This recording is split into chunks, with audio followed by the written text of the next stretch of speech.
మాట్లాడదాం. బండ రామ్మోహన్ రావు గారు మనతో పాటు జాయిన్. రామ్మోహన్ రావు గారు నమస్తే. శ్రీకాంత్ గారు నమస్తే. సో ఎట్లా చూడొచ్చు, పాకిస్తాన్ రెండు వైపులా చిక్కుల్లో ఇరుక్కున్నట్టే కనిపిస్తోందా? సో పాకిస్తాన్ ఇప్పుడు ఈ జరుగుతున్నటువంటి ఆఫ్ఘనిస్తాన్ నుంచి వస్తున్నటువంటి దాడులు ఏవైతున్నాయో సో వాటిని జాతీయ భద్రత పైన దాడి చేసిందని చెప్పేసి పాకిస్తాన్ భావిస్తోంది. సో వైపు ఇప్పుడు నీరు సమస్యగా మారింది, అటు భూమి సమస్యగా మారుతుంది. సో సైన్యం ఇంకా బలహీనపడేటువంటి అవకాశాలు కనిపిస్తున్నాయా? పాకిస్తాన్ వర్షన్ ఎట్లా చూడొచ్చు? శ్రీకాంత్ గారు, మీకు అట్లాగే రాజనీతి ప్రేక్షకులకు నమస్కారం. నమస్తే అండి. ఈ యుద్ధం ఇప్పుడు మొదలైంది కాదు, ఇవాళ తీవ్రతరం అయింది, కానీ మొదలైంది ఇప్పుడేం అవును. కాదు. యాక్చువల్ గా ఇరాన్ అమెరికా యుద్ధం మొదలైన కొత్తలోనే ఇది మొదలైంది కాబట్టి అవును. పెద్ద యుద్ధాల ముందు ఈ చిన్న యుద్ధం వెలవెలబోయింది. అవును.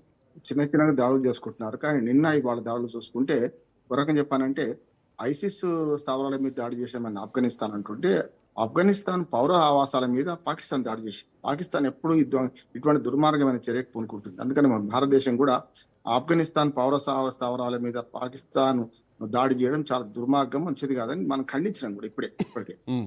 ఇప్పుడు రీసెంట్ డెవలప్మెంట్ చూస్తుంటే ఆలస్యం కావడానికి అదే కారణం. ఇప్పటిదాకా ఏం జరుగుతుందంటే పాకిస్తాన్ ఏమో తన స్థావరాల మీద దాడి జరిగింది అంటూ, కానీ ఎక్కడ పౌరులు చనిపోలేదు. కేవలం అవును. ఆఫ్ఘనిస్తాన్ దాడుల వల్ల పాకిస్తాన్ ఐసిస్ తీవ్రవాద మన స్థావరాల మీద మాత్రమే దాడి చేసింది. ఉమ్. అది యుద్ధ నీతి కూడా. మనం కదా ఈ ఆపరేషన్ సింధూర్లో మనం వెళ్ళి పాకిస్తాన్ లోని లేకపోతే ఆక్రమిత పాకిస్తాన్ లోని 6 స్థావరాల మీద అరగంటలో దెబ్బతీసి వచ్చాం కదా. ఎప్పుడు సైనిక యుద్ధం చేస్తే ఎవరు కాదని, కానీ పౌరుల మీద యుద్ధం చేయొద్దు కదా. అందుకనే ఇవాళ వెంటనే దొంగ దెబ్బ తీస్తూ తాలిబాన్ల స్థావరాలు, ముఖ్యంగా తాలిబాన్ల స్థావరాల పేరు మీద పౌర ఆవాసాల మీద దాడి చేస్తే చాలా మంది చనిపోయినని తెలుస్తుంది, 30 మంది చనిపోయినని తెలుస్తుంది. ఇది దీని భారత్ వెంటనే ఖండించింది కూడా. ఆఫ్ఘనిస్తాన్ ప్రజల ఆవాసాల మీద దాడి చేసింది. చేయడమే కాకుండా ఇంకొక యుద్ధ నీతిని పాటించకుండా మొదలు చేయడమే తప్పు ఒప్పు జరిగింది అనుకోండి, వెంటనే శిథిలాల కింద ఉన్న వాళ్ళని రక్షిద్దాం అనుకుని పౌరులు పోతే రెండో దాడి అక్కడనే చేసింది మళ్ళీ. ఒకవేళ పొరపాటు జరిగింది అనుకుందాం, కొద్దిసేపటికి జరిగితే వెంటనే ఏం చేయాలి, సవరించుకోవాలి కదా. మళ్ళీ రక్షణ చర్యలు తీసుకుందామని ఆ పౌరులు పోయి ఆ శిథిలాల కింద మనుషులు బతుకుంటే తీద్దామని పోతుంటే అక్కడే మళ్ళీ దాడి చేయడం అనేది ఇంకా దుర్మార్గమైంది. అవును. ఇప్పుడు ఎవరికైనా చెప్పాలంటే తాలిబాన్ విషయంలో నేను తాలిబాన్ ఎప్పుడు సమర్థించాను. ఎప్పుడు ఏ ఉగ్రవాదం తప్పే కాదంటే, కానీ ఉగ్రవాదం పుట్టుక కారణం ఏంది? పాకిస్తానే కదా. అన్నిటికంటే పాకిస్తాన్ మొత్తం అన్ని ఉగ్రవాద చర్యలను ప్రోత్సహిస్తూ అటు అమెరికా మెప్పు వంతు, ఇటు చైనా మెప్పు వంతు, జియో పాలిటిక్స్ లో చైనాతో స్నేహం చేసి, డబ్బుల పాలిటిక్స్ లో ప్రపంచ బ్యాంక్ నుంచి అప్పు తీసుకునే దానిలో అమెరికాతో స్నేహం చేసి భారత్ కు పక్కలో బలంగా ఉంటుంది కదా. ఇవాళ రష్యా దిగడం వల్ల ఈ యుద్ధం ఒక రకంగా చెప్పాలంటే పాకిస్తాన్ కు చుక్కెదిరి అవుతుంది నేను అనుకుంటున్నాను.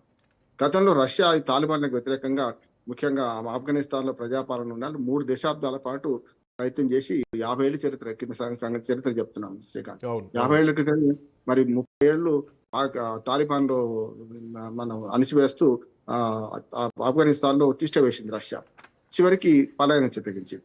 తర్వాత 2 దశాబ్దాలుగా 20 ఏళ్ళు అమెరికా కూడా అదే తాలిబాన్లతో పోరాడింది. చివరికి తాలిబాన్లు గెలిచారు. రకంగా చెప్పాలంటే అమెరికా తోక ముడిచి మొత్తం క్షిపణుల తర్వాత అక్కడ మొత్తం స్క్రాప్ కింద అక్కడ విడిచిపెట్టి వెళ్ళిపోయారు. అవి తుసు అని కొట్టుకుంటే లాభం లేదు. ఇప్పటిదాకా యుద్ధం పాకిస్తాన్ ఆఫ్రికా మన ఆఫ్ఘనిస్తాన్ యుద్ధం అంతా కూడా పాత ఆయుధాలతో జరిగింది. కానీ ఇప్పుడు కొత్తగా రష్యా మద్దతు వల్ల ఏమవుతుందంటే ఖచ్చితంగా రేపు పొద్దున ఆఫ్ఘనిస్తాన్ కు మన సైనిక బలం చేకూరుతుంది, ముఖ్యంగా ఆయుధాలు వస్తాయి. దాంతో పాకిస్తాన్ ను ఇప్పుడు ముప్పు తిప్పలు పెడతా అంటున్నారు. ఇప్పటికే ముప్పు తిప్పలు పడుతుంది పాకిస్తాన్. మీరు అన్న బలూచిస్తాన్ అంటారా, బలూచిస్తాన్ లో ఆల్రెడీ సిపెక్ రహదారి ద్వారానేమో అటు ఆఫ్ఘనిస్తాన్, ఇటు పక్క ఆక్రమిత కాశ్మీర్ నుంచి ఒక రహదారి నిర్మాణానికి ప్రయత్నం చేసింది కూడా కొంత. ఎక్కడ అయిపోయింది అది? అరేబియా మహాసముద్రం దాకా, ముఖ్యంగా కరాచీ రేవు దాకా సాగాలి అది.